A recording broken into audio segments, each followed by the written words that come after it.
for any radio station to take is up to 200 R. I'm Amy Goodman with Juan Gonzalez. We now turn to a man considered to be one of the best prosecutors in this country. In his career at the L.A. County District Attorney's Office, he successfully prosecuted 105 of 106 felony jury trials, including 21 murder convictions without a single loss. Alan Dershowitz calls him as good a prosecutor as there ever was. And the legendary F. Lee Bailey calls him the quintessential prosecutor. His most famous trial, the Charles Manson case, became the basis of his classic book, Helter Skelter, the biggest-selling true crime book in publishing history. Two of his other books, And the Sea Will Tell and Outrage, also reached #1 on the New York Times bestseller list. Today we're joined by the renowned lawyer and author Vincent Bugliosi. His latest book is just published. It's called The Prosecution of George W. Bush for Murder. He joins us from Los Angeles. Welcome to Democracy Now! Amy and Juan, I'm very happy to be on the show. I was told we'd have about 45 minutes. Now I'm told 20 minutes, so I'm going to have to make my answers very, very, very quick, unfortunately, and I don't think that we're going to be able to get into too much, but I was hoping we'd have a long time to talk about. Well, why don't we issues. start off by you just laying out your case and how you arrived at this argument, decided to write this book? Well, in my book, The Prosecution of George W. Bush for Murder, I set forth an airtight legal case against George Bush that proves beyond all reasonable doubt that George Bush took this nation to war under false pretenses on a lie in Iraq, and therefore, under the law, he is guilty of murder for the deaths of over 4,000 young American soldiers in Iraq fighting his war. Not your war or my war or America's war, but his war. Interestingly enough, there have been billions of very harsh, critical words written and said about George Bush, none of which he could possibly care less about. So the words are absolutely meaningless. But up until now, other than words, no one has done anything at all to George Bush. No impeachment, no investigation of him. But this book here, the Prosecution of George W. Bush for Murder, in it I put together a case against George Bush that could result, it absolutely could result in his being prosecuted for first-degree murder in an American courtroom. I set forth the legal architecture against him, the overwhelming evidence of his guilt, and the jurisdiction to prosecute him. And I say that if justice means anything at all in America, and if we're not going to forget about these 4,000 young American soldiers who are in their cold graves right now as I am talking to you, and it came back from George Bush's war in a box or a jar of ashes, I say we have no choice but to bring murder charges against the son of privilege from Crawford, Texas. I may be sounding presumptuous to you right now, Amy and Juan, but I'm telling you this. I'm going after George Bush. I may not succeed, but I'm not going to be satisfied until I see him in an American courtroom being prosecuted for first-degree murder. In our segment here, I'd like to talk about a couple things. You people are the general, but I'd like to get into some of the evidence against Bush. And I'd also like to talk about how he's conducted himself throughout the entire war, having fun, smiling, laughing, enjoying himself. And you also might be interested in the story behind the story, what's happened with this book right here. For the first time in my 30-year career, the national TV and print media have completely blacked it out. They haven't succeeded. The book just came out. It's already this Sunday going to be on the New York Times bestseller list, but it's all by word of mouth. But those are the three things I'd like to talk about, but whatever else you want to ask me, go ahead. Well, let's start off just by giving us some of the key points in the evidence, especially in the early days of the war that you lay out in the book, from the National Intelligence Estimate, his lying about that, and so forth. Okay. Now, there are many, many things in the book, but let's talk about a couple key pieces of evidence. In George Bush's first speech to the nation on Iraq and Hussein, Cincinnati, Ohio, October 7th, 2002, he told the nation that Hussein was a great danger to America, either by his attacking us with his weapons of mass destruction or giving those weapons to some terrorist group to attack us. And he said this attack could happen, quote, on any given day, meaning the threat was imminent. Unfortunately for George Bush, and I don't know how he could get around this at his trial, on October the 1st, 6 days earlier, the CIA sent George Bush its 2002 National Intelligence Estimate, a report from 16 U.S. intelligence agencies. There's a strong sound in my ear here. There's a big rattling sound here. Anyway, he was sent this report representing the consensus opinion of all 16 U.S. intelligence agencies on the issue of whether Hussein was an imminent threat to the security of this country. There's a lot of noise in my left ear, a constant rattle. If you can get rid of it, I'd appreciate it. And, well, it's not stopping. And on page 8 of this 91-page report, page 8 of it clearly and unequivocally says, and by the way, what I'm about to tell you, to my knowledge, has never appeared in any national newspaper or magazine in America. It may have, but to my knowledge, I've never heard this said before in any of the major magazines or newspapers of America.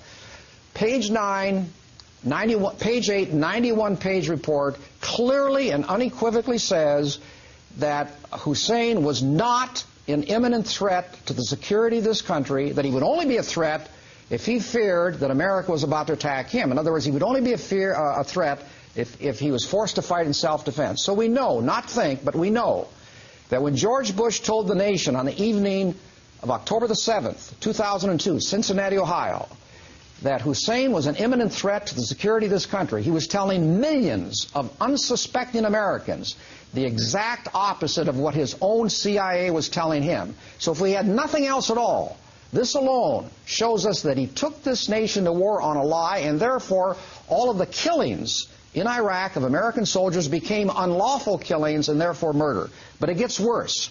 October 4th, 3 days after the October 1st classified top-secret report, Bush and his people had the CIA issue an unclassified summary version of the October 1st classified report so that this report could be issued to the American people and to Congress. And this report came to be known as the White Paper.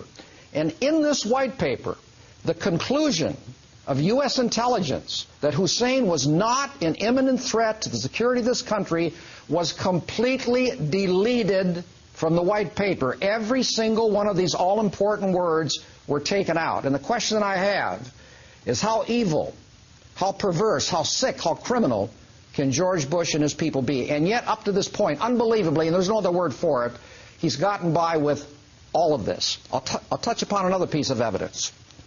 January 31st, 2003. By the way, you've all heard of the Downing Street memo.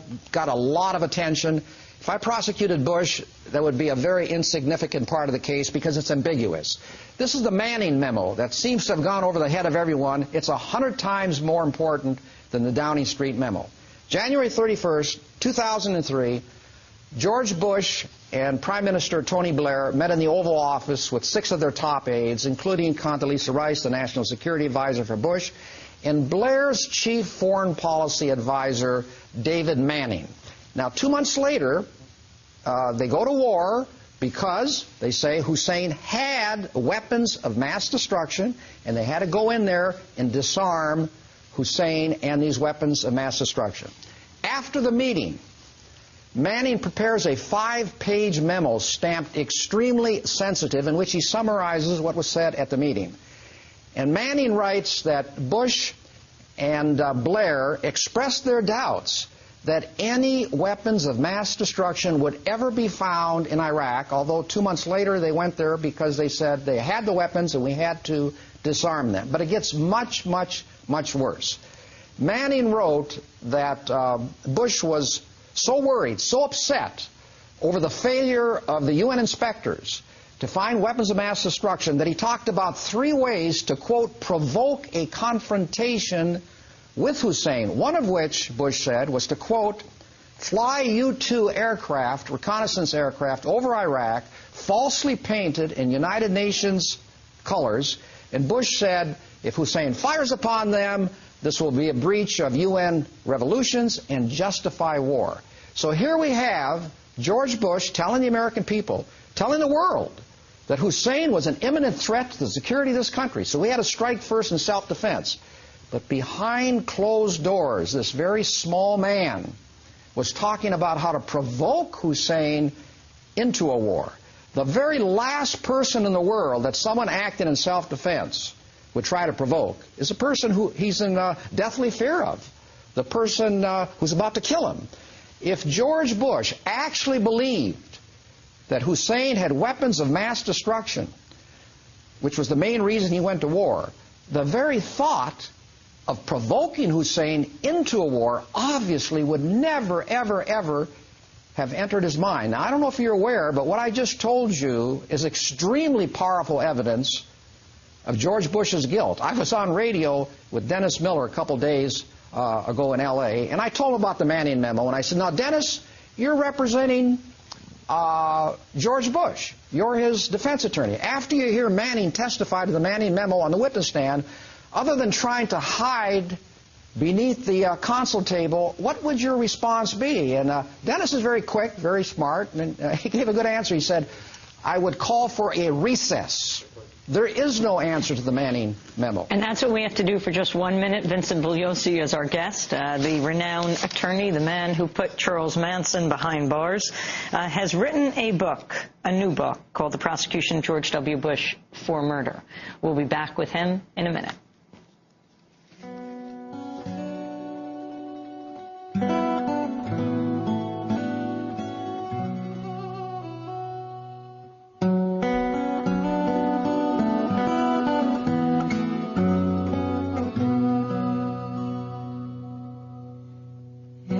The sun rose on the rim of the eastern sky, and this one world that we love was trying to die. We said stand and sing out for a great hooray, oh. Your child may be the one to exclaim,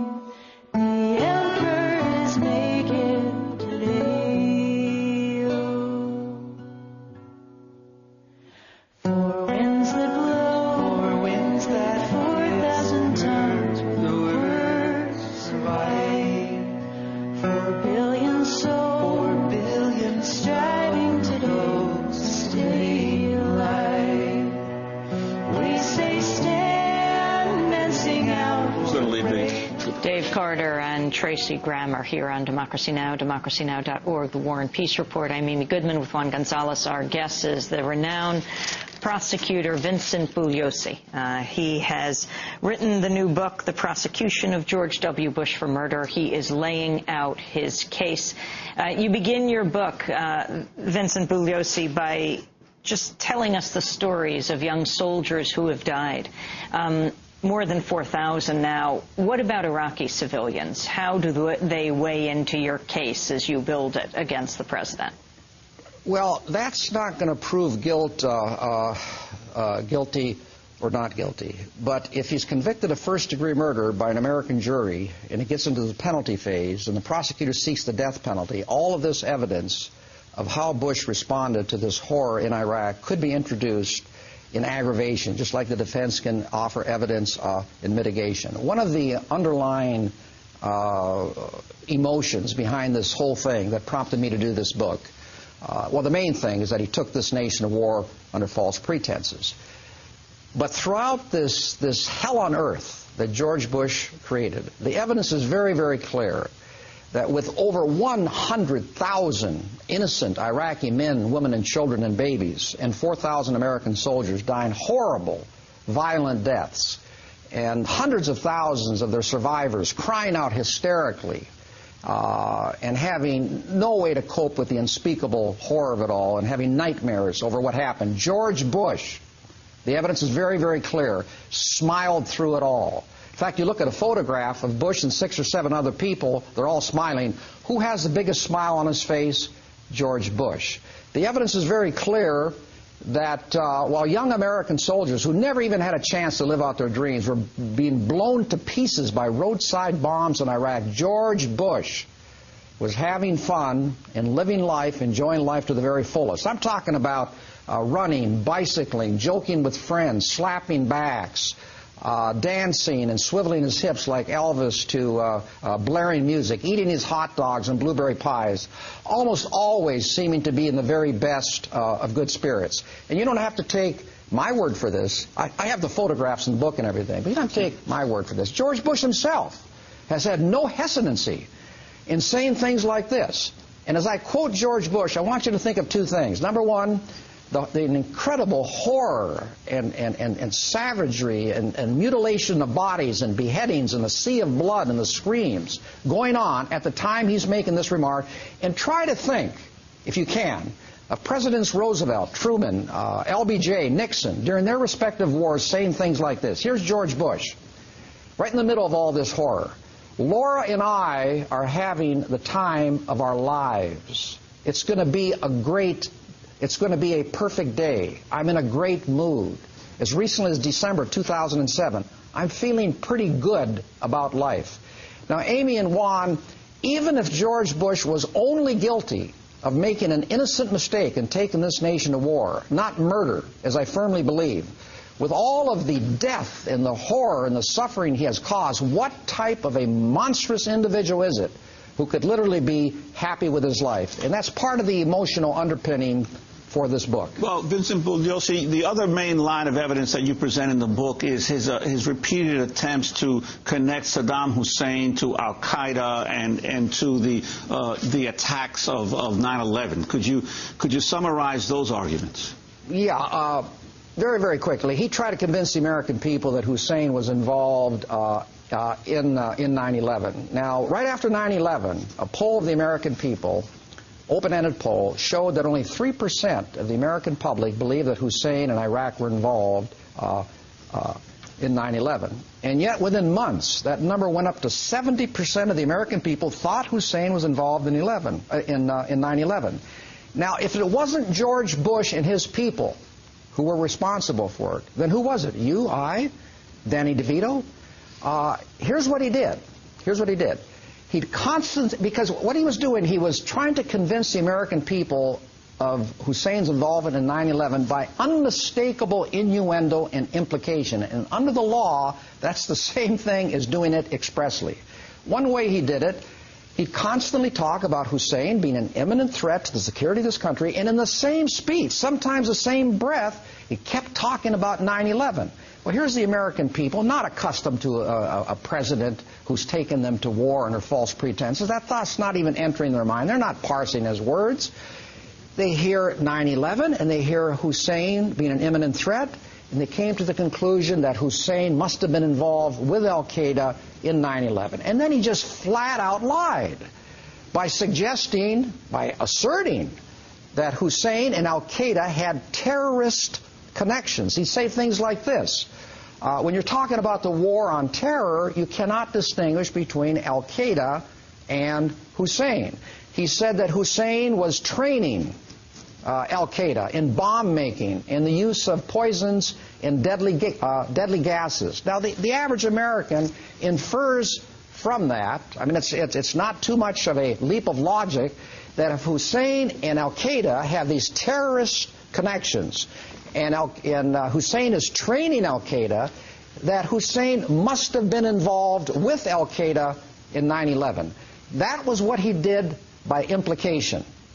But by implication in the law, he can't take the witness and say, well, I never said it. No, you didn't say it directly, but you said it indirectly. Let's see how far he would get in front of a competent prosecutor by saying, I never expressly said it. He said it by unmistakable implication. As late as August of 2006, over 90% of the troops in Iraq thought that it was payback time, that Hussein was involved in 9/11, and they were getting even for the American public for what Hussein and Iraq did to 9/11. Wherever you look, and I've got so much more evidence in this book, the evidence is overwhelming that this guy is guilty. And if we get a competent prosecutor, he's going to end up getting convicted of first-degree murder. And by the way, within a very short period of time, perhaps a week, I'm going to be reaching out to the prosecutors of America. There's close to 1,000 out there, looking for a courageous prosecutor, a state attorney general, a DA. I don't have any clout anymore. I got the clout of an emaciated moth. I'm not in law enforcement.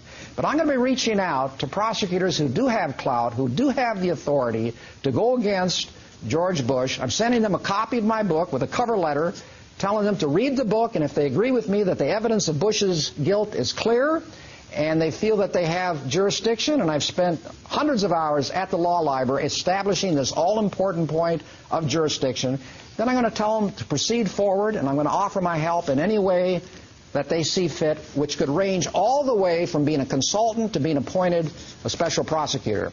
I want to tell you just one little interesting story. There's a lawyer back east. I spoke to him 2 days ago. He said, Vince, I'm your biggest fan. I'm selling this book to everyone. I had a bet with Ralph Nader. Nader said this book will never get out. They're going to black it out. And he said, no, it's going to become a bestseller. And it has become a bestseller now. So we won the bet with Nader. I don't know how much they bet. In any event, he said, Vince, I live in a county, and no citizen of this county has died so far in this war. But if a citizen of this county dies, I'm telling you, Vince, I'm going to run for district attorney. And if I become district attorney, I'm going to go after George Bush. I'm going to prosecute him. You can extrapolate that to thousands of prosecutors around this country, and maybe some law student who is hearing me talk right now and says, you know, when I get out, I'm going to become a DA or state attorney general, and I'm going to go after George Bush. You've got to realize there's no statute of limitations for the crime of murder. So this could very well happen. At this stage of my life, I cannot engage in fanciful reveries. This is a very real thing that we're talking about here. I've established jurisdiction on a federal and state level for the prosecution of Bush for 2 crimes, conspiracy to commit murder and murder. On a federal level, we're really only talking about the Attorney General in Washington, D.C., operating through his Department of Justice. But on a state level, I've established jurisdiction for the Attorney General in each of the 50 states, plus the hundreds of district attorneys and counties within those states, to prosecute George Bush for the murder of any soldier or soldiers from their state or county who died fighting his war in Iraq. And with Vincent all Bugliosi, those prosecutors... Yes. You have 30 seconds, and if you were the man who was trying this case and you were told you now have 30 seconds to sum up before the jury, what would those last words be? Oh, that's an impossible situation, except to say that the evidence is overwhelming that George Bush took this nation to war on a lie, under false pretenses, and therefore under the law he's guilty of murder. And if justice means anything in America, I want you to come back with a verdict of guilty. If we're going to become a great nation again, we cannot become a great nation. We used to be. We cannot become a great nation unless we take the first step of bringing those responsible for the war in Iraq to justice. Vincent Bugliosi, we want to thank you for being with us. His book is called The Prosecution of George W. Bush for Murder. Vincent Bugliosi himself has tried 21 murder cases. He's gotten a conviction in every one. This is Democracy Now!, democracynow.org, our website, democracynow.org. Democracy Now! Produced by Mike Berkshire, producer Amate, Angelique Kamet, Jeffrey Hagerman, Steve Martinez, Nicole Salazar, Hani Massoud, Ravi Karen, Mike DeFilippo, Miguel Noguera, Peter Curry is our engineer. Special thanks to Becca Staley, Angie Kiefer, Samantha Chambly, Jay Solnura, Jose Miranda, Laura Chipley, Travis Collins. I'm Amy Goodman with Juan Gonzalez for Democracy Now!